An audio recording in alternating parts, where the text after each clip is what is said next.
ഞാൻ എൻ്റെ ഇന്ത്യൻ ടീമിൽ നിന്ന് പ്രതീക്ഷിക്കുന്നത് ഇത്ര മാത്രമാണ്. ഇന്ത്യക്ക് വേണ്ടി കളിക്കുന്നു എന്ന് പറഞ്ഞിട്ട് 100% എഫേർട്ട് ഇട്ട് കളിക്കുന്ന ഒരു ടീം, അതാണ് എനിക്ക് വേണ്ടത്. ഇന്ന് ഞാൻ അത് കണ്ടു, കൊച്ചിയിൽ ഞാൻ അത് കണ്ടു. 1-2 ഗോളുകൾക്ക് ഹോങ്കോങ്ങിനെ ഇന്ത്യ പരാജയപ്പെടുത്തി. ഈ മത്സരത്തെ കുറിച്ച് സംസാരിക്കുന്നതിന് മുമ്പ് എനിക്ക് പറയേണ്ട ഒരു കാര്യം എന്താ വെച്ച് കഴിഞ്ഞാൽ, ഇപ്പോൾ ഇന്ത്യൻ ടീം കേരളത്തിൽ വന്ന് കളിച്ചിട്ട് ഓൾമോസ്റ്റ് 10 വർഷത്തോളം ആയിരിക്കുന്നു.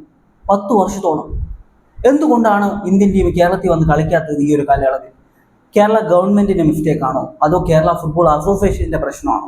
എനിക്ക് തോന്നുന്നത് കേരള ഫുട്ബോൾ അസോസിയേഷന്റെ പ്രശ്നമാണെന്നാണ്. കാരണം എന്താ വെച്ച് കഴിഞ്ഞാൽ, ഗവൺമെന്റിന്റെ പ്രശ്നമാണെങ്കിൽ ഒരു മത്സരം ഇവിടെ നടക്കത്തില്ലല്ലോ, ഒരു സ്പോർട്സ് നടക്കത്തില്ല. അങ്ങനെ ഒരു സ്പോർട്സ് നടക്കാത്ത കുറെ സംസ്ഥാനങ്ങൾ ഇന്ത്യയിലുണ്ട്. അപ്പൊ ആ ഒരു രീതിയിലേക്ക് കാര്യം പോയേനെ. പക്ഷെ ഇവിടെ ക്രിക്കറ്റ് മാച്ചസ് ഒക്കെ നടക്കുന്നുണ്ടല്ലോ. ഇന്ത്യയെ സംബന്ധിച്ച് നോക്കിക്കഴിഞ്ഞാൽ ഇന്ത്യയിൽ ഏറ്റവും കൂടുതൽ ക്രിക്കറ്റ് ഫാൻസ് ഉള്ള ഒരു സംസ്ഥാനമൊന്നും അല്ല കേരളം. ആണോ? അല്ല. ടോപ്പ് 10 പോലും വരത്തില്ല. അങ്ങനത്തെ ഒരു സംസ്ഥാനമാണ്. പക്ഷെ ഇവിടെ ക്രിക്കറ്റ് മാച്ചസ് നടക്കുന്നുണ്ട്.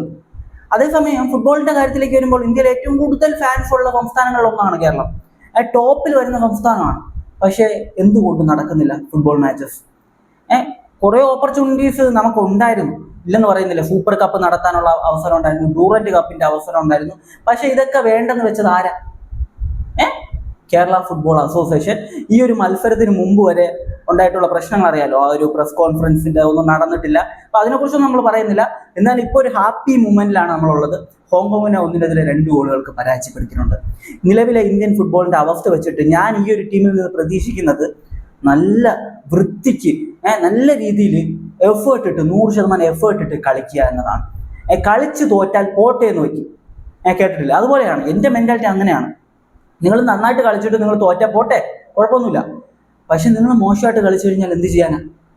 കഴിഞ്ഞ മത്സരം, അതായത് ബംഗ്ലാദേശിനെതിരെ ഇവർ തോറ്റിരുന്നു. ബംഗ്ലാദേശിനെ സംബന്ധിച്ച് ഇന്ത്യക്കാൾ മോശം സിറ്റുവേഷൻ ഉള്ള ഒരു സ്ഥലമാണ് ബംഗ്ലാദേശ്. ഇന്ത്യയുടെ അത്രയും മികച്ച ഗ്രൗണ്ടുകളോ ഫെസിലിറ്റിയോ അവിടെ ഇല്ല. എന്നിട്ട് പോലും അവർ നമ്മളെ തോപ്പിച്ചു. അന്ന് ഞാൻ പറഞ്ഞിരുന്നതാണ്, വളരെ മോശം സിറ്റുവേഷൻ ആണ്, പ്ലേയേഴ്സ് പോലും അവരുടെ ആ ഒരു 100% കൊടുക്കുന്നില്ല എന്നത്.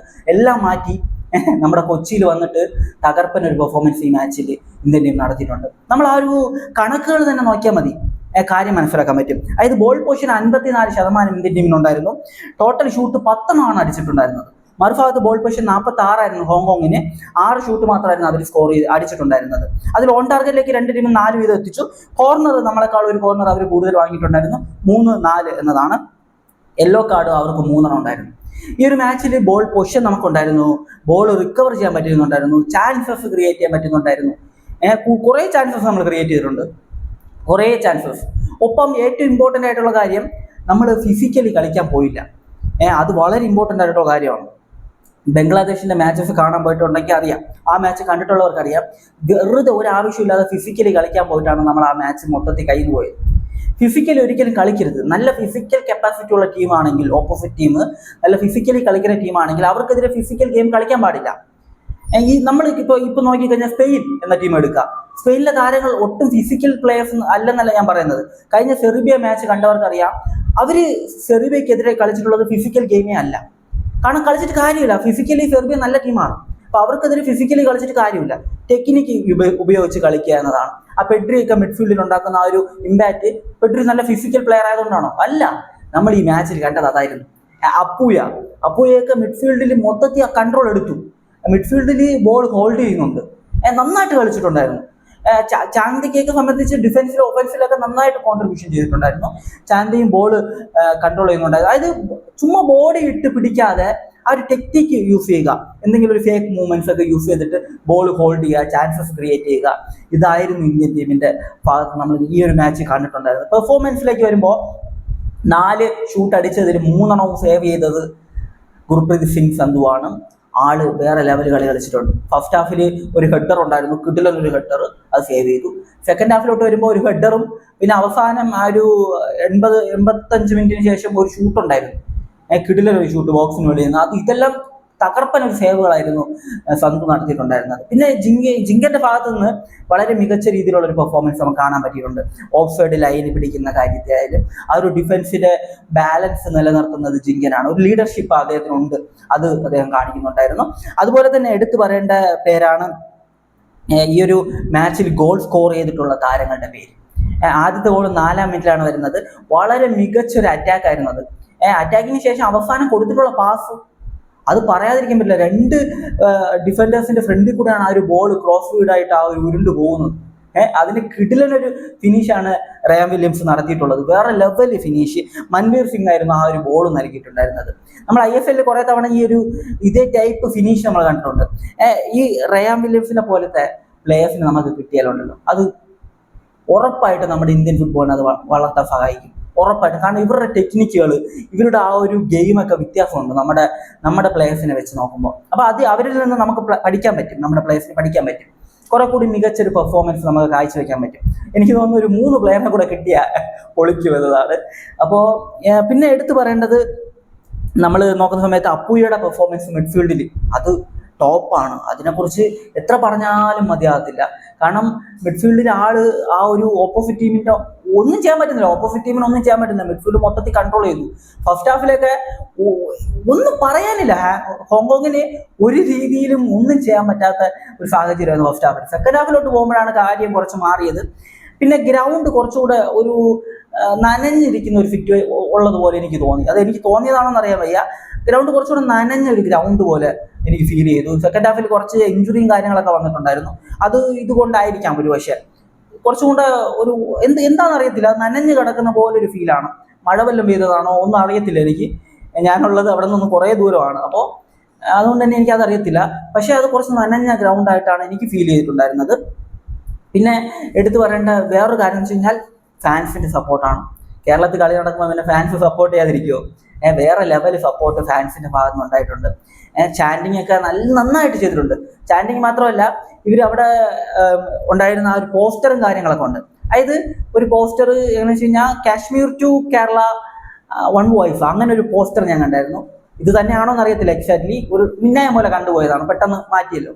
അപ്പോൾ അതൊക്കെ കൊള്ളാം, ആ ഒരു വാക്കുകളും കാര്യങ്ങളൊക്കെ സെറ്റാണ്. പിന്നെ എടുത്തു പറയേണ്ട പെർഫോമൻസ്, ചാങ്തെ മികച്ച രീതിയിൽ കളിച്ചിട്ടുണ്ടായിരുന്നു. അറ്റാക്കിങ്ങിലായാലും ശരി, ഡിഫെൻസീവ് ആയിട്ടായാലും ചാങ്തയുടെ ഭാഗത്തുനിന്ന് നന്നായിട്ട് അദ്ദേഹം കളിച്ചിട്ടുണ്ടായിരുന്നു. പിന്നെ വില്യംസിനെ കുറിച്ച് പറയേണ്ട ആവശ്യമില്ല, ഗോൾ അടിച്ചെന്ന് മാത്രമല്ല ആള് നന്നായിട്ട് കളിച്ചിട്ടുണ്ടായിരുന്നു. അറ്റാക്കിംഗ് തേർഡിൽ കുറെ പാസസ് ഇവർ രണ്ടുപേരും, ചാങ്തയും വില്യംസും കൂടെ ചെയ്യുന്നത് നമ്മൾ കണ്ടിട്ടുണ്ടായിരുന്നു. അതുപോലെ തന്നെ മൻവീർ സിംഗ് ഒരു സെന്റർ ഫോർവേഡ് എന്ന നിലയിൽ എത്രത്തോളം മികച്ച പെർഫോമൻസ് നടത്തിയെന്ന് എനിക്ക് തോന്നിയിട്ടില്ല. പക്ഷെ അദ്ദേഹം ആ ഒരു അറ്റാക്കിംഗ്, ആ ബോക്സിനകത്തേക്കാൾ ബോക്സിന് വെളിയിൽ കുറച്ചുകൂടെ നന്നായിട്ട് അദ്ദേഹത്തിന്റെ ഇമ്പാക്ട് നമുക്ക് കാണാൻ പറ്റിയിട്ടുണ്ടായിരുന്നു. കൊളാഫോയെ സംബന്ധിച്ച് കൊളാഫോ ചില മൂമെന്റ്സിലൊക്കെ ആവശ്യമില്ലാതെ ഷൂട്ട് അടിക്കുന്ന പോലെ എനിക്ക് ഫീലായി. അതെല്ലാം നോക്കുമ്പോൾ ഓവറോൾ കൊളാഫോയും കുഴപ്പമില്ല ഒരു പെർഫോമൻസ് ആണ് നടത്തിയിട്ടുണ്ടായിരുന്നത്. ആകാശ് മിശ്ര വളരെ മികച്ച രീതിയിൽ ആൾ കളിച്ചിട്ടുണ്ടായിരുന്നു. ആകാശ് മിശ്രയാണ് 2ാമത്തെ ഗോൾ അടിച്ചിട്ടുണ്ടായിരുന്നത്. അതൊരു മികച്ച ഗോളാണ്. നല്ലൊരു ടൈറ്റ് ആംഗിളിൽ നിന്ന് കിടിലനൊരു വോളിയിലൂടെ ഒരു ഫിനിഷ് ചെയ്യുന്നു.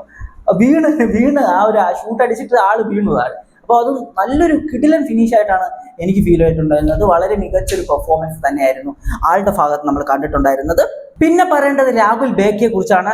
ആളുടെ ഡിഫെൻഡിങ് ആയാലും ശരി, അറ്റാക്കിംഗ് ആയാലും ശരി, ഇതിനേക്കാൾ ഏറ്റവും ഡേഞ്ചറായിട്ട് ആയിട്ടുള്ള കാര്യം ആള് നൽകുന്ന ആ ഒരു ലോങ് ക്രോസ് ആണ്.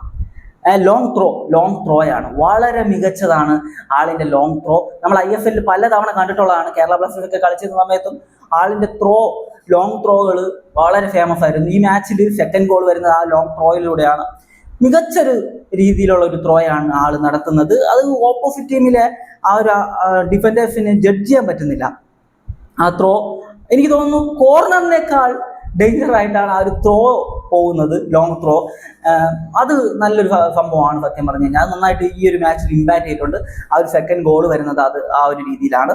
ഇനി നമ്മൾ സംസാരിക്കേണ്ട ഒരു കാര്യം എന്താ വെച്ച് കഴിഞ്ഞാൽ, കൺഫീഡ് ചെയ്ത ഗോൾ ഒരു മിസ്റ്റേക്കാണ് സത്യം പറഞ്ഞു കഴിഞ്ഞാൽ. മൻവീർ